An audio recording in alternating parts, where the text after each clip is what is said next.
It's really a point of view of looking at the world. Follow your wonder. Like, it's a trail. Just follow it in the conversation about the other person, about yourself in the conversation. Just follow it. Welcome to The Art of Accomplishment, where we explore how deepening connection with ourselves and others leads to creating the life we want with enjoyment and ease. My name is Brett Kistler. I'm an adventurer, entrepreneur, and a self-exploration enthusiast. I'm here with my co-host, Joe Hudson. Joe is a business coach who spent decades working with some of the world's top executives and teams, developing a unique model of human patterns that underpin how we operate with ourselves, each other, and the world. A good entry point into this model is a mindset called VIEW: vulnerability, impartiality, empathy, and wonder. Through understanding and cultivation, we learn to easily drop into the VIEW state of mind, deepening self-awareness and increasing our connection with the world around us. To learn more about this podcast or courses, visit artofaccomplishment.com. Most of us spend a lot of our time feeling a subtle pressure to know things, to understand our world so that we can make predictions, feel safe, and be seen as knowledgeable. But the moment we think we know everything is also the moment we stop learning. What if there's always more to the story than we can ever know? And how might living our lives from a consistent place of wonder give us more actionable information and opportunities than clinging to what we think we know? This is the practice of wonder, the W in VIEW. Joe, can you tell me what you mean by wonder? Wonder is, there's a lot of ways to describe it, but one of the ways to describe it is to say, like, we've all felt it before. We all know that, like, and maybe some of us haven't felt it since we were kids. But that's something that we all know. And what it is, it's like curiosity without looking for an answer. Because when you're looking for an answer, you can just feel in your system that your system constricts a little bit.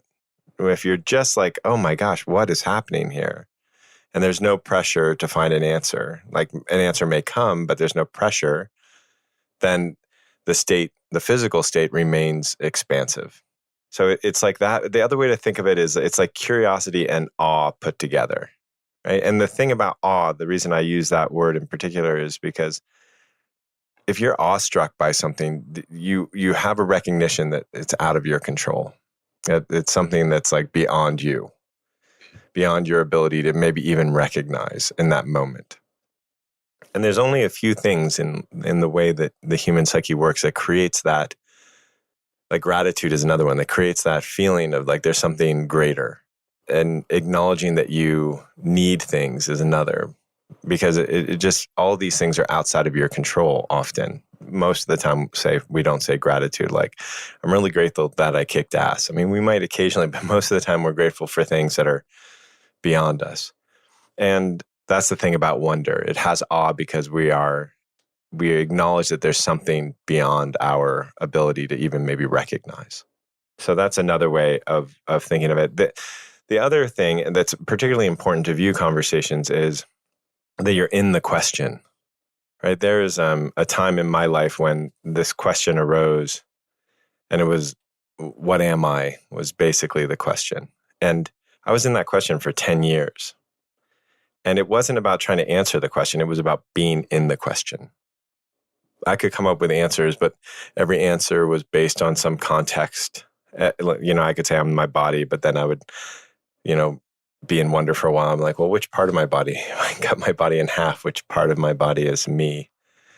And to realize that even that isn't me. What am I?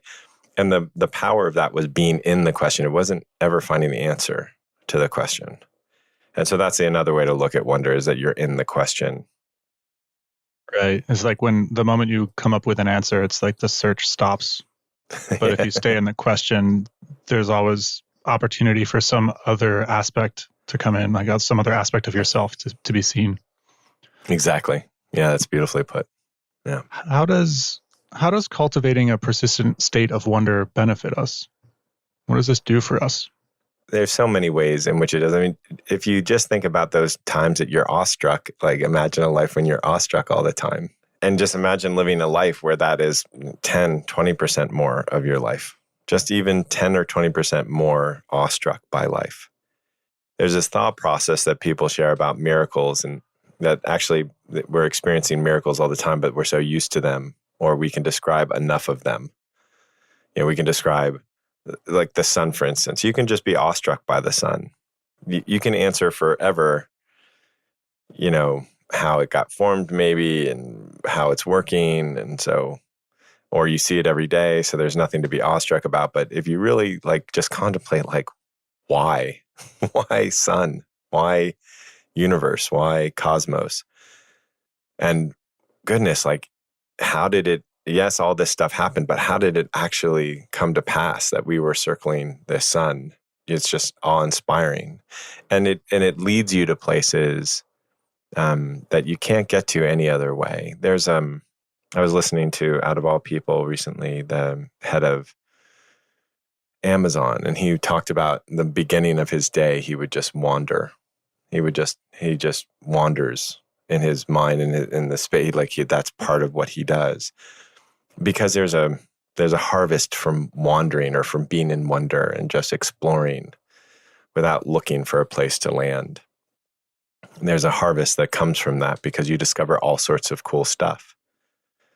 And so this applies in business and in relationships. And oftentimes when people are in relationships, one of the things that you see is that everybody thinks they know everybody. and so they categorized everybody, and then the relationship gets dull. Whereas if you're in wonder, it's a constant exploration. Who I am when I married my wife is very different than who I am today. And there's constantly an evolution to be discovered in my wife and for her to discover in me. And that keeps a relationship fresh, keeps a business fresh in the exact same way. It's nice in the body. Like, to be in wonder just feels really good. It's quite an enjoyable thing. And another thing that it does is it's quite an antidote to fear. If you say, do this experiment, close your eyes and imagine you are running from a tiger, and the tiger is coming and it's getting closer. You can hear the footsteps. You can like hear its breath. It's panting to like catch you, and you're running as fast as you can, and you don't really think there's any way out. And it's about to come and pounce. And now wonder, how much does that tiger weigh? Right? Like, you can't hold the fear if you're in curiosity or in wonder, and you can't be in wonder particularly if you're holding the fear. So to reflect on what you are in wonder about immediately does something to the fear, that the more subtle fears that may be running through you. So that's another one. It's like the fear itself is something that optimizes us to produce a fast result and a fast output, but not Right. to process more deeply. And I think that's a good thing sometimes. I mean, I imagine if we walk around being constantly awestruck by the sun and the universe, that must have its drawbacks. I mean, there are people who do that constantly, and they're disconnected from the world, and they're not taking any action. One more thing before we go there. One more thing is just to say that the other thing that it benefits you being in wonder is that it in today's world, it's really not the answer, right? In the age of Google, anybody can find an answer. It's really the right question. Like, are you asking the right question?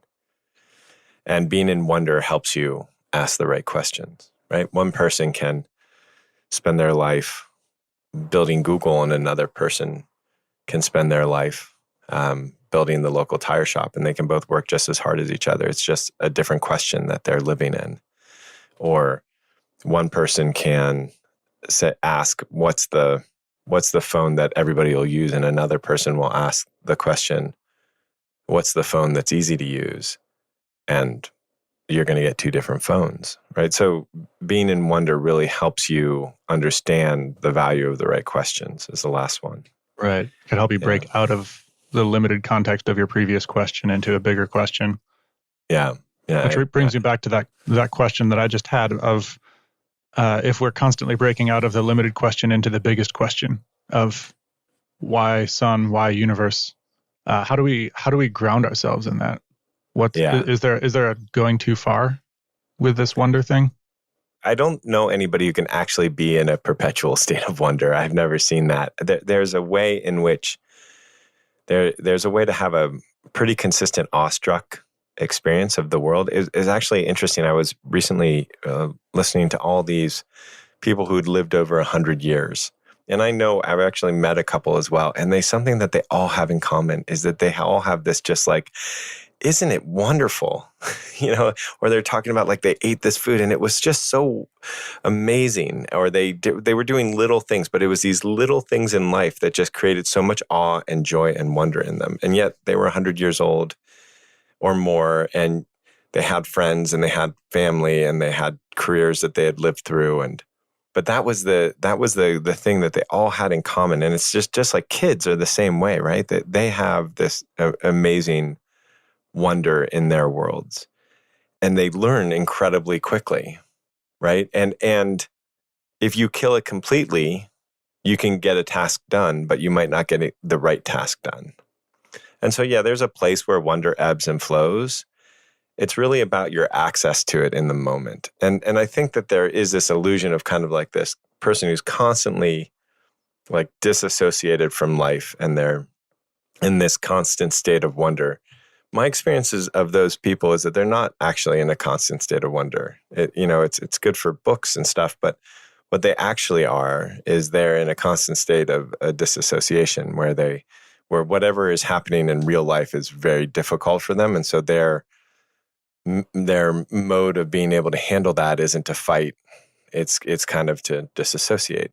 And so I don't see people who are in like a deep state of wonder like too much. I haven't seen it. But I can expect if you are in a state of wonder so much that you have stopped doing stuff, that obviously would go too far. But one of the things that wonder does, interestingly, is it propels you to do stuff, right? Like, I'm really curious, how does this work? Propels you to do stuff. Oh, wow. What would happen if I, had this different kind of business, or if I changed my business in this way, or if I looked at my wife this way, or if I looked at my best friend this way? It propels you to change the way you're doing stuff, run experiments, and learn. When I see people in that deep level of curiosity, then there's a lot of movement in their life. Now, if there's other things that are happening that might stop them from taking action, that would be more things like depression or being lost in their head all the time in their thought, not, repressed anger, things like that. That would be a stuck feeling. And I don't know a lot of people who have that stuck feeling, or anybody who has that stuck feeling who also has a lot of wonder, right? Because let's say you're depressed and you have a ton of wonder. What happens? You're like, what's making me depressed? What is depressed exactly? I don't mean what part of me, what's the me that's depressed? What's the me that can see through, that can see I'm depressed? How does that work? Yeah. How is this feeling of depression being in my body? Right. Yeah. And as you start asking this question, the depression starts to alleviate, because the depression is being created mostly because of a critical voice in the head that there's no curiosity about. Right? You can just turn that curiosity right to the critical voice in the head, and things will change pretty quickly if you can consistently have that state of wonder about the voice in your head. Not trying to solve it, but just to be in awe of like, whoa, what is this thing constantly managing me? Like, what gives it the right? What makes it think it's right? Well, what makes it think it's good at its job when it's created complete stagnation in my system? What makes it think it's good at its job if it's still having to manage me over the same shit 10 years later? Like, what is happening here? Like, that state of awe and wonder is going to shift a lot. It's going to create, you can just feel how that creates movement. So I've never really seen people stop doing. Obviously, if you're in a state of wonder so much that you're like, you can't complete a sentence because you're so in awe of the language, that's going to get problematic. I've just never seen it. Yeah. The example of the old people reminds me of something I learned recently about dementia, where there are people who die, who have like a normal life and are vibrant throughout their older years, their later years, and then they die and their brain is autopsied, and they have the brain of somebody who has dementia, but they didn't have it. And the difference between the people who don't actually present it psychologically are that they're constantly learning, they're constantly in wonder. So they're constantly rewiring. So even though the wiring is getting tangled, developing new pathways all the time versus living in the same pathways that are just breaking down over time and then becoming less and less efficient. Wow, I didn't know that. That's beautiful. You can start to feel it in your 40s and definitely in your 50s, this desire to stay in the neural pathways, to stay in the routine of life. And it just starts to take the joy out of life. And like, look at how few people you see in their 70s who are living a joyful life, like exuberant life. And their lives are great often when they're 70s, outside of potentially some physical pain. They're retired in America, at least in America, they're retired and they have a family and but there's just no wonder in it. What happens to us when we shut that wonder down? Like in the moment, let's say in a conversation or a business negotiation, where, for example, we're worried about getting it right or being perfectly understood, and so we shut down the wonder. What happens then? And more simply, I guess the question is, what is the opposite of wonder? Yeah, the opposite of wonder is knowing, or wanting to be maybe seen as knowing, since knowing is really impossible on one level of looking at it. So the way I would say it is, I see this all the time, especially when I was a venture capitalist. I saw this all the time, which was people would come to me and they'd make their pitch, and the standard way of thinking about it was that they were going to come and impress me with their knowledge, show me that they had a really good business idea.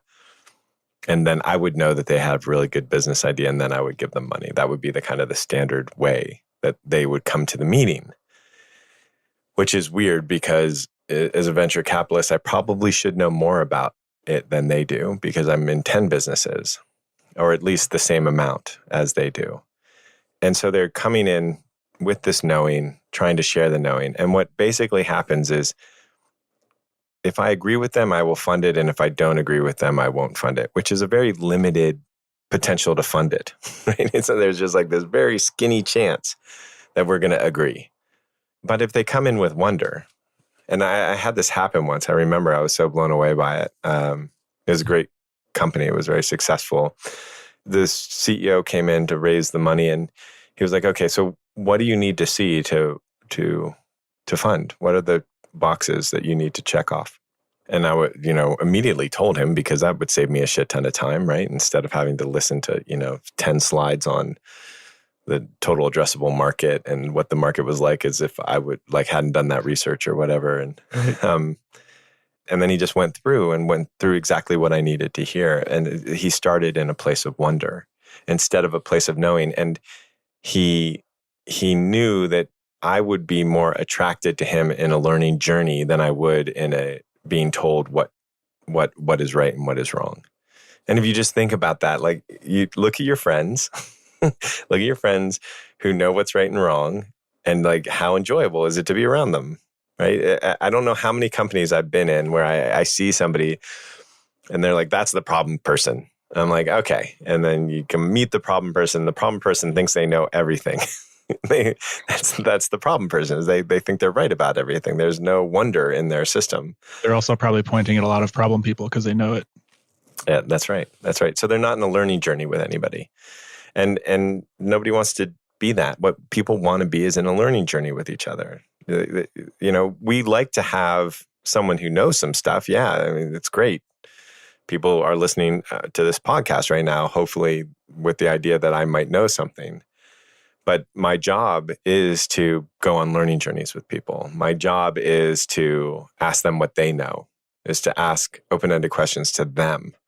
My job is to assume that they know the best step that's there for them, and in a way that I couldn't. How could I know that? I don't know their whole history. I don't know everything that happened to them.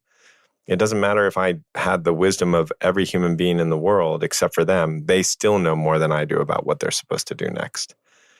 So if you're in a state of knowing and trying to convince people of your knowing, that's the opposite. Yeah. and then being attached to your knowing, which is utterly ridiculous on so many levels, because knowing is only relevant based on context, right? Meaning, let's say I know it's bad to lie.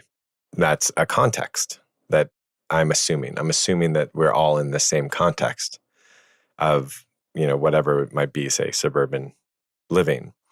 But if I'm in the context of hiding people from an authoritarian government who wants to kill them, that's a different context. Well, at least at that point, lying's more of a question.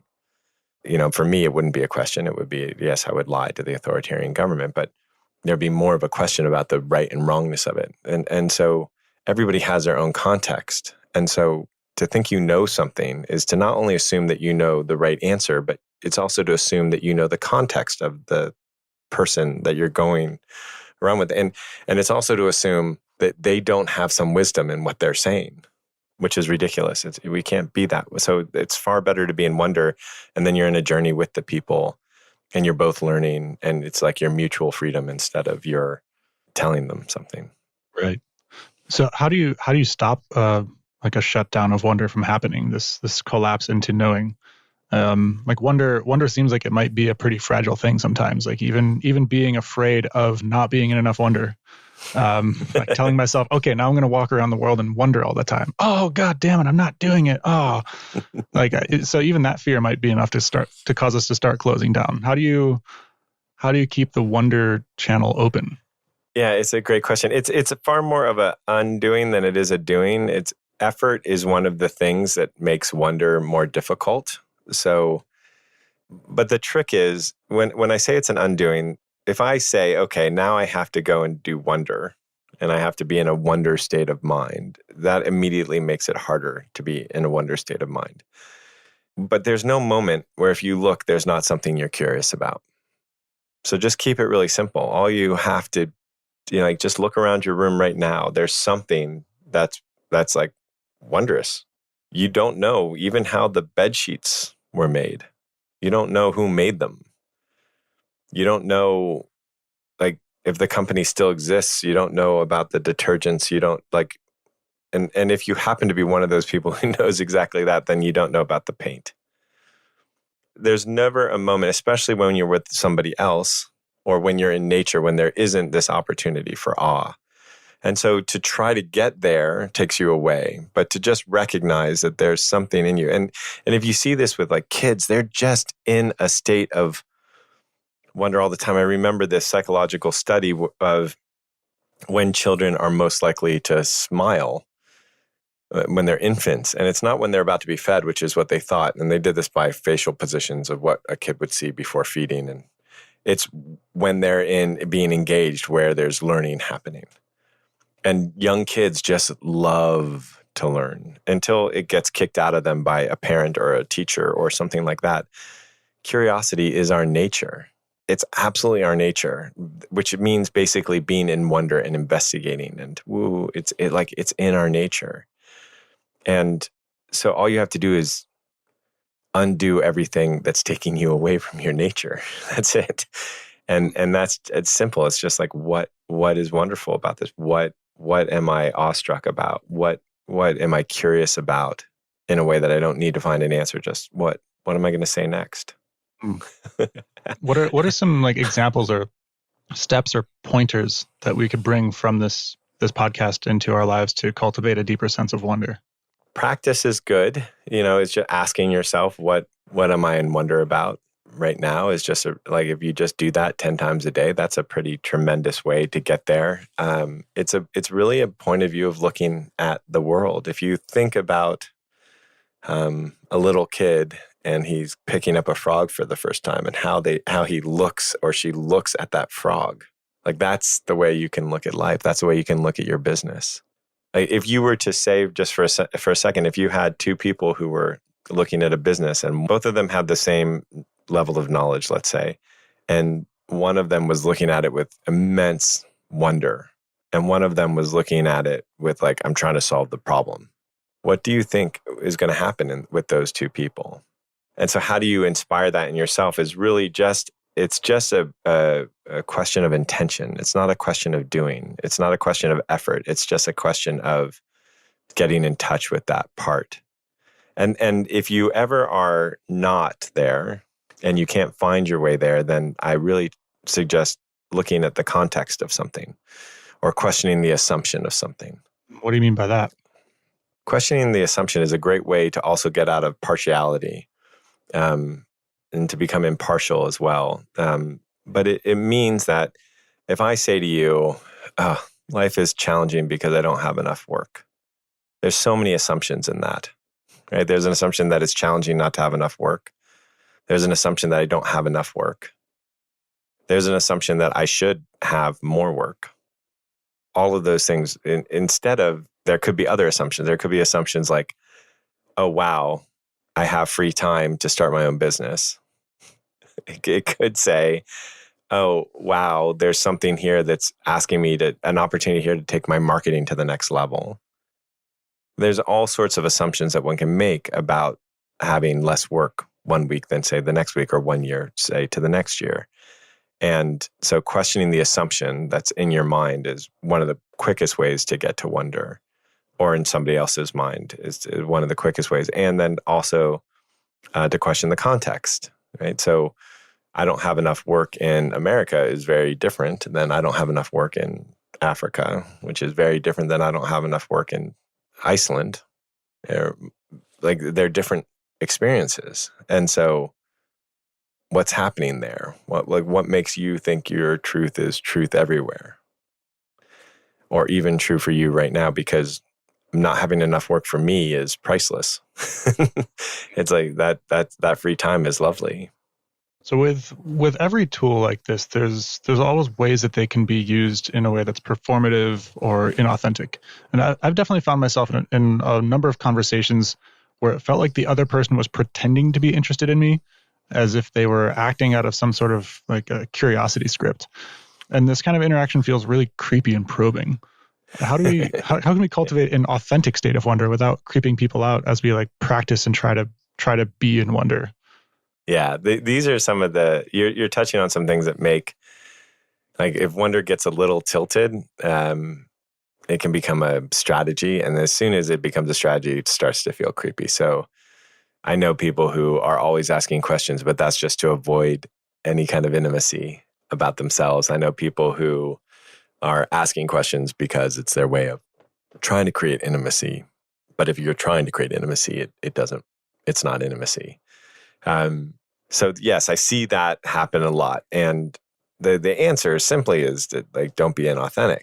The most simple answer is don't use this as a strategy. Like, have wonder for the sake of wonder, for the gifts that it brings, for the feelings and sensations in your body that it creates, like that awe creates, and be there. It's far more enjoyable than to be strategic about it or to try to avoid intimacy. Those are both far more painful states of existence to be in. So that's the easiest way to say it. I guess being strategic about it like implies that there's a certain outcome that you're trying to get, which is a certain kind of knowing.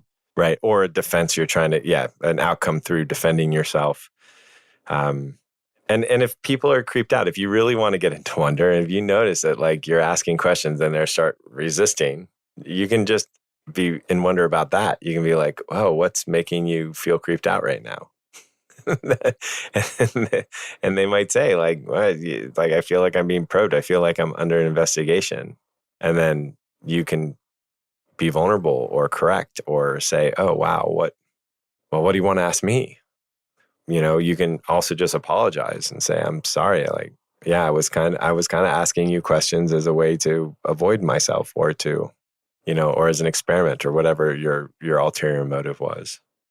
Yeah, it's really the whole thing is in a frame of mind. And that's when we get back to that thing, view as a state of mind. And if you it starts becoming a technique, it'll just cease to work, at least most of the time. In a lot of conversations, the context of the conversation is built around us being looked at as an expert or the holder of knowledge. This can happen often in work, like in consulting or sales or speaking, or your role in this podcast, for instance. How do you stay in wonder when you or your ideas are themselves the topic of discussion or in the spotlight, and you're expected to be delivering information rather than consuming it? I gave a talk, I think three times, and the very beginning of my talk was like, I have no idea what I'm about to say. Like, I purposely got here on the stage without preparation, on purpose.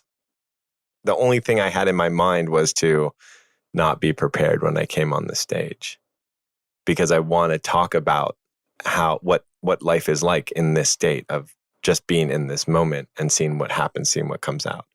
So oftentimes during all these podcasts, I am curious and in wonder of what I'm curious about what's going to come out of my mouth, and I'm in wonder of what does come out of my mouth often. And almost just similarly, which is ridiculous. This actually might make everybody lose a little faith. People will tell me, they'll be like, "Oh, this thing happened on your podcast. That was so great." And I'm like, "Really? I said that?" I have no recollection of it. And sometimes I'm quite impressed with what I say, and sometimes I'm like, "Oh, that's a little off."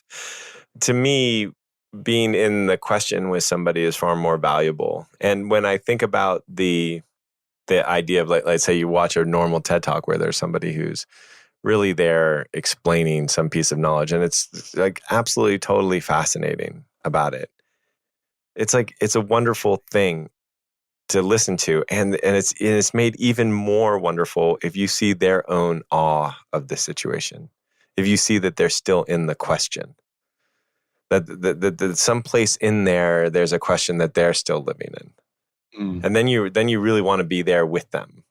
Yeah, it's like they're inviting you into the question with them and showing you a map of what they've seen so far. Yeah, that's exactly right. And that's a whole different way than, like, hey, I got my TED Talk. I'm going to tell you what's what, and I'm going to tell you the conclusion to have, and I'm going to tell you there's no more questions left. Like, you just see people are more likely to bristle, unless they happen to agree with this person or they've never thought about it before. So that's the other thing. And the other thing that happens when you're in that state of wonder as the expert, as the knower, it happens to me all the time. You've witnessed this, is people are like, "I don't agree with you." And I'll be like, "Yeah, I don't agree with me entirely either." Like, because as soon as I switch the context, I can see, oh yeah, that's not true. I can be speaking one moment about, freedom of choice, that there's choice. And that's a very useful thought for somebody who feels stuck and feels like they are a victim of things. And so, yeah, I'll talk all about choice. And then somebody can say, "Man, there's no choice. It's all grace." And I'll be like, "Yep, totally. It's so true. I can't even decide what to think. I can't even decide to stop thinking entirely, or forever. So yeah, I don't have control over that. And so if I don't even have control over the most basic things, then how can I have control over everything else? I don't have any choice." And so if you're in that state of wonder, there's no personal attachment to the knowledge, and there's the ability to see the other sides of it and to start understanding the context. And that's where a tremendous amount of freedom is. Yeah. Right? Because most of our pain comes from defending an idea. Yeah, that wonder about our choice or our internal experience is interesting, because each of these tools brings its own interesting twist when we direct them inward. Like what happens when we have wonder for ourselves and for our experience? It's really sweet. It's like a little slice of heaven, to be in a state of wonder about your internal experience. I like, there was a time in meditation for a while where all I did was focus on the unknown. I would just be silent with my eyes closed, and I would just focus on what I didn't know. It's a really cool experience if you get a chance. If you want to make a chance for yourself to do that, it's so sweet. And it's also sweet because all the things that you tell yourself, that inner critic, just like, it starts to lose all of its grip if you're able to focus on the wonder. So when your voice says you got to eat less, you have to work out more, whatever, you need to have a nicer butt, and that is met with wonder. Well, what's the nicer butt going to get me? Then I'll have somebody maybe who loves me for my butt. If I look in the world at the people with the nicest butts, like, do they have the life I want? What's happening here? Like, yeah, there's so much freedom. And people could be in an entirely different context there, where it's like, well, if I have a nice butt, then I'm going to get a lot of attention. I don't want the attention. I don't want a bunch of creepy guys on me. Exactly. So, or creepy girls. Or girls. I don't know why I used that from the other. Yeah. So Yeah, it's a quite a lovely existence to be in wonder about yourself. It's far more neat instead of being like, this is how I am and this is how I need to change, to be like, I wonder what I'm going to do next. I wonder what's making me Right. do this again. What's your favorite example of a moment when bringing a little wonder to the moment changed everything for you? An example recently, like last night, we we've left California because of the fires and the smoke, and so we went to Arizona and we took our girls out to a stunning lake. And when we were driving back, there was this steakhouse, and there was political signs that were in contrast with my daughter's political beliefs. So my daughters are young, but societally right now, there's a lot of fire over the political system. A lot of people believe in have really strong, and so my girls have adopted some of that stuff. And then I see these signs on a restaurant, which is pretty bold in America, to potentially say no to half of your clientele because you're so enamored of a political candidate. So my daughters didn't like this political candidate, and I was like, okay, we're going to go eat there. Let's go eat. and they were one was scared and one was like, no, I don't want to deal with these people. And I was saying, well, how is that any different than racism? Like, if what you think they're doing is ignorant, like how do you, we're not in control of our own ignorance just as much as we're not in control of our own race. So what makes it okay to just not even want to be around? And that was the beginning of the wonder. And so we ended up, we have this new puppy, and all of a sudden some of the people around us were loud and boisterous. It was, a desert bar kind of steakhouse thing. And they were, made the kids even more anxious for a while. And then all of a sudden the dog got into and there was all of a sudden there's this connection. And then there was the waiter was super nice. And there was just all of a sudden, it was just like we were humans together again. And as we were driving home, I heard both of my daughters interestingly see some of the wisdom on the other side of the political argument, to be able to see I see how they would view things this way, given this circumstance, given this thing. Not that they agreed with it or disagreed with it anymore, but it was just their heart opened up because they were in wonder about this whole situation. It was an incredibly beautiful thing to watch. And I think that that's the way it is all the time. We come across our knowing and we don't want it to be messed with because we don't want that feeling of uncertainty. And it's amazing what wonder does is uncertainty doesn't matter in wonder. It's quite lovely. Yeah, wow, that is beautiful. How can we expect our lives to change as we deepen our wonder? More joy, more awe, quicker progress, deeper relationships. It changes stuckness. It opens up stuckness, more intimacy, shit like that. all those cool and groovy things, man. It's just life is better, and we're more capable. We're more competent. You can be certain and still be in wonder. I think that's the complication that people have a hard time understanding. I know in my business what the next step is. I don't know that it's going to be the right step. I don't know that a better next step isn't going to show up a second from now. And it's not like I'm not in wonder of wow, how is this the best step? But I have a certainty over my next step. I know the next thing that I'm called to do. When I'm talking to somebody, I might be completely baffled by what's coming out of my mouth, which is a constant state of being. But I know that whatever comes out is the thing that's supposed to be coming out. Right. So I'm not questioning myself. I'm not like, well, is that the right thing? Is that how did that? It's just, there's a knowing of my truth. There's a knowing of a process that works. And if somebody comes up with something else, I can totally be like, oh, what am I missing? What's happening here? What am I not seeing? And so it doesn't stop me from being certain. It doesn't stop me but it stops me from thinking that I know. That's what it stops me from, right? I don't think that I know. I just know what the right next step is for me or for what I'm here to do. And I only know that that's the right next step. For instance, if I'm taking the right next step, it might be just to find out how bad I've done it or how wrong it is or how messed up that idea was. It might be to learn. It might not be to succeed. And it might be that I take that step only to find out, oh, I need to go back the other way. So there's a certainty that I'm living with that is not at all in conflict with wonder. And I think that's something that people get confused about in wonder. Yeah, I think that relates back to the dissociation version of like not really in wonder, but like that story earlier in the episode. Yeah, that's right. Yeah, so I just say like being in wonder doesn't mean that you're not clear on the actions that you're taking. It's not that you're not clear on like, from my experience, this is the thing to do. And then you're totally open that something might stand against it this time. Mm-hmm. So you're in the clarity, but also ready to update what you think the next step is by constantly surveying for new information. Yeah, exactly. I mean, it's the same way that mice move, right? I mean, mice and other small mammals are desperately curious animals, but it doesn't make them hesitate. They're going about their day. They're sticking to the sides of the wall, collecting seeds, like making decisions about left or right at every 2 seconds with clarity.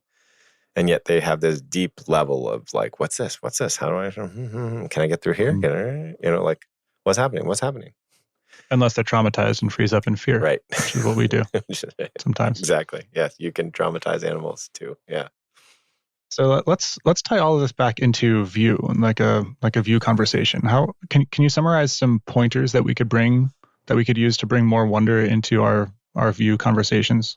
Yeah, the most important is just to follow your wonder. Like it's a trail. Just follow it in the conversation about the other person, about yourself in the conversation. Just follow it.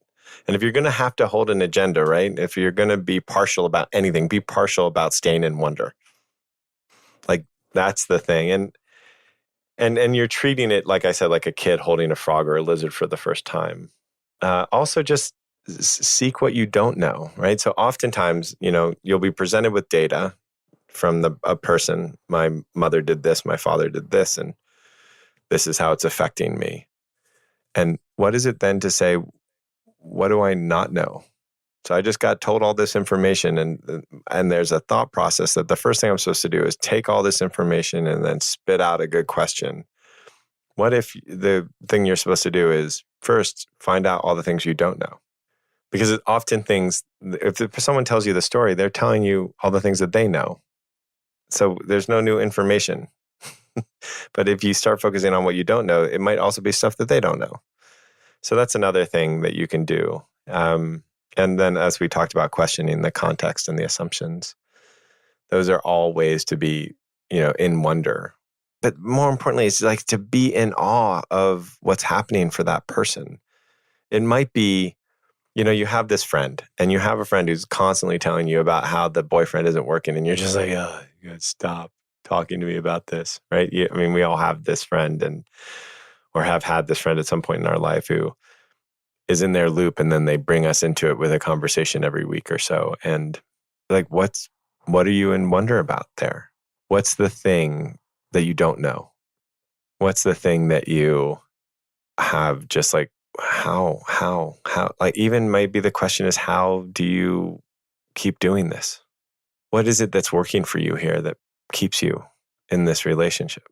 There's something there always. And so that's where you can go. And it's a lot easier to find if you're not trying to lead them anywhere, because then it's just the natural thing that arises in you.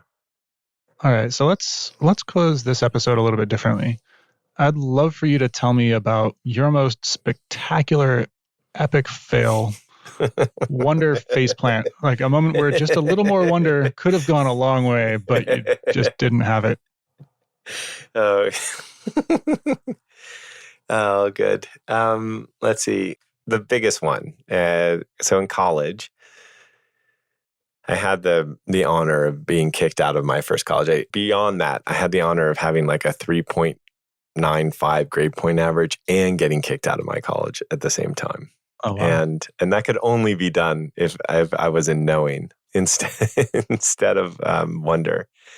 So the way it worked was because of my upbringing, that like rebellion was really the thing for me. Like that was my caricature, and so I went to college, and they had all these rules. It was the beginning of like a stronger morality in college, or the college decided that there was going to be some moral education as well as just, and I really didn't like it. I didn't like it at all. And so I rebelled against it. That was like my thing. And I was being a punk, like there's no doubt about it. And people would come in and put signs in the dorm, and it would block the windows. And, the signs would be Christian fellowship or whatever those things were. And I just take down the signs like, hey, if you can just cover my windows, I can just uncover my windows. And, the people of power in the room or whatever, of apparent power in the room said like, what are we going to do about this? I'm like, oh, I pay rent. I'm going to keep on taking the signs down. That was my attitude, because I was right in my mind, right? I couldn't see their context, and I was right. I was like, you don't have the right to do this. And there was other things, where the different things. I mean, I got busted once drinking in my room. There was people who got busted like smoking pot like 10 times, and nothing ever happened. But I got busted once, and I was on a roof once, not correctly, and whatever. And I got kicked out of the dorms, or I got in trouble for one of these things that I did. 355M of the California Penal Code, annoying phone conversation. And, the powers that be were really annoyed with me because I was not being compliant, and I was not like buying into the whole situation. And so I went to the ombudsman and I said, hey, like, this is ridiculous. And he's like, yeah, it's totally ridiculous. Just say you're sorry. I was like, well, I'm not sorry, and I don't want to be sorry. And he was like, yeah, but if you don't, you're going to like get kicked out of college, and like it's a kangaroo court. I mean, this is the ombudsman, right? The person who's he's like, there's just nothing, like you just say, I'm sorry, and you'll get a slap on the wrist. Well, I didn't say I was sorry. I had the longest court thing that they had ever had. And I had RAs defending me. I had a petition of 300 people. I had, I like had my professors come in and talk about how I contributed, and all of this, all it did was just piss these people off more and more and more. I was like just flying in the face of them. I wasn't on a learning journey with them at all. And so, so then I got the response, and they were like, okay, well, so here's our agreement. We're going to kick you out of school for a year and going to kick you out of the dorms for life. And I had a history professor who didn't know me at the time say, he said, how can I expect you to go out into the world and have healthy children if this is the way you're going to behave? Wow. Yeah, it was something. So on some way that luckily I was still in my knowing after that. And so I threatened to sue the school, and the 355M of the California Penal Code, annoying phone conversation, that never landed. And so there was no charges, but the school, these authority figures at the time, they did their thing. And I mean, no doubt I was an ass. And so I just said, I'm going to sue you guys. This is ridiculous. You can't do this. And the dean of students, who wasn't involved, was like, yeah, this is like utterly ridiculous. And so he suspended me for a quarter and out of the dorms for a year. And then I switched schools. What I learned in that process was that being right doesn't mean anything. Like having the best database doesn't make you the best database company. We have this idea that being right is important, but being like all the people who are right the most, like what has it gotten them? And does it even increase their odds of success or happiness or good relationships? Then I remember it striking me like, yeah, I can't look back and say that I was wrong. I can't look back and say that nowadays, I can't look back and even say that they were wrong. I think we were both ignorant because we were both in some level of war with ourselves and each other. But none of us got any closer to understanding ourselves and each other in the process. None of us made any progress. They didn't have a better dorm because of it. They weren't happier people because of it. Neither was I. What was stopping you from being in the wonder throughout that whole experience? Oh, I had a self-definition of being right. It was really important in my family of origin to be right. like if there'd be debates or arguments or yells and whatever there was, and if you weren't right, you were going to get it worse. So you had to prove yourself to be right. And so I identified with being right at the time. I identified with a fairness, and I was going to fight for that fairness. And now it's like, how does that help me to be right? Like, what am I? What am I? Do I want the answer to be right? I don't care if the answer is right. That's not the answer I want to the question, what am I? It reminds me of a conversation I had a while back where somebody just like paused me in the middle of the conversation. They're like, it seems like you're being very right now. How could we optimize for connection? I was like, oh, I see. Yeah. Yeah, exactly. Yeah. Yeah, that's what I was in a conversation with the college about being right. Mm-hmm. And I mean, it was the fortunate piece. I mean, this is the thing is like I was completely certain about this stuff at the time, and it led me into a job for the time that I was suspended, which was caring for developmentally disabled kids. It was a job that I got quickly, and I got promoted quickly, and then I was in charge of this house of kids and these residents, and that was who I was, and that's what I was doing at the time. And like, talk about seeing that you can have connection with people who is not even capable of being a quarter of his right, right? Like developmentally disabled people is like, even a complicated thought process is not really at their fingertips. And yet they could be beautiful people. You could have a deep connection with them. And so I learned the lesson. That being right had nothing to do with, anything that was important to me. Yeah, often their thought processes are more complicated in a different direction than you expected. And there's actually something brilliant behind it.